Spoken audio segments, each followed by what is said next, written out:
හොඳයි අපි අද කතා කරන්න සූදානම් වෙන්නේ මේ what happened කියන්නේ මොකද්ද සිද්ධ වුනේ කියන මෙන්න මේ වාක්‍ය රටාව පාවිච්චි කරගෙන ඉංග්‍රීසි ඉගෙන ගන්නයි අද හදන්නේ. අපි බලමු උදාහරණයකින් මේක පැහැදිලි කරගෙන. දැන් පළවෙනි උදාහරණය මම ගන්නවා. මොකද්ද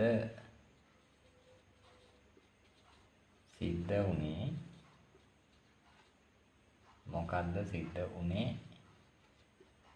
ඔයාගේ මූණට? මොකක්ද ඔයාගේ මූණට සිද්ධ වුනේ?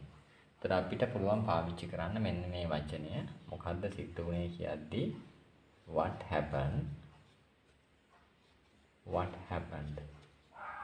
මොකක්ද සිද්ධ වුනේ? what happened සිද්ධ වුනේ මොකක්ද කියලා අහන්නේ කොහාටද? ඔයාගේ මූණට. ත කියන අදහස අපි ටූ වලින් ගන්නවා. ඔයාගේ මූණ your face, right? ඔන්න විදිහට අපිට අහන්න පුළුවන් what happened to your face? මොකද්ද සිද්ධ වුනේ ඔයාගේ මූණට? තව එක්සැම්පල් එකකින් අපි බලමු මේක. තව උදාහරණයකින්. දැන් මොකද්ද සිද්ධ වුනේ ඔයාගේ ෆෝන් එකට? අපි ගමු. එතකොට දෙවෙනි වාක්‍යයේදී වල වෙනවා මොකද්ද සිද්ධ වුනේ ඔයාගේ ෆෝන් එකට කියද්දි. මොකද්ද සිද්ධ වුනේ කියද්දි නැවත අපිට කියන්න පුළුවන් what happened මොකද්ද සිද්ධ වුනේ ඔයාගේ ෆෝන් එකට? to your phone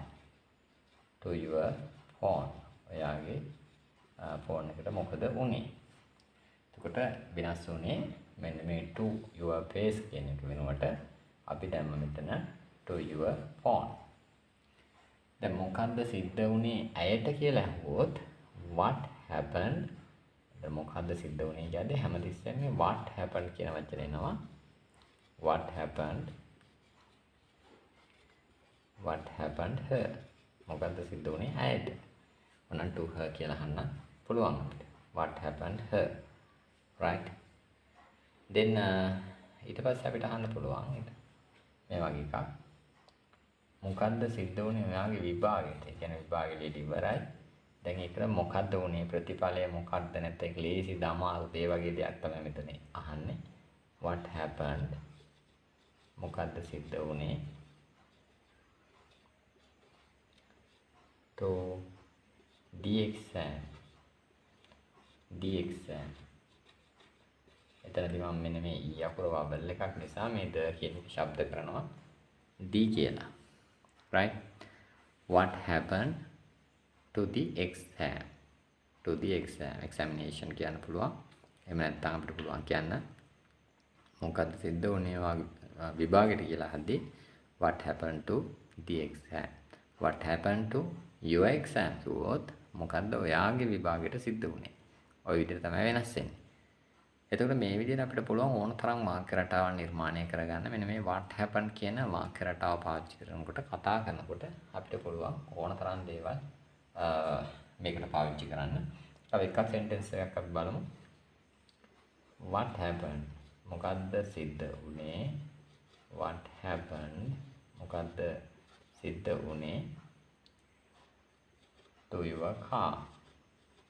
ඔයාගේ කාර් එකට. ඉතින් ඕනම දෙයක් ඔයාලට පුළුවන් මේක පාවිච්චි කරන්න ওই විදියට. එතකොට වෙනස් කරන්න තියෙන එකම දේ තමයි what happened වලට පස්සේ ඔයාලට අවශ්‍ය දේ යොදන්න පුළුවන්. එතකොට ඔයාලට අවශ්‍ය නිර්මාණය කරගන්න ඕන වාක්‍ය නිර්මාණය කරගන්න පුළුවන් අවශ්‍ය දේ ගැන මේකට එකතු කරායින් පස්සේ. හොඳයි අපි එහෙනම් මේ වගේම වටින වීඩියෝ එකකින් නැවත හමු.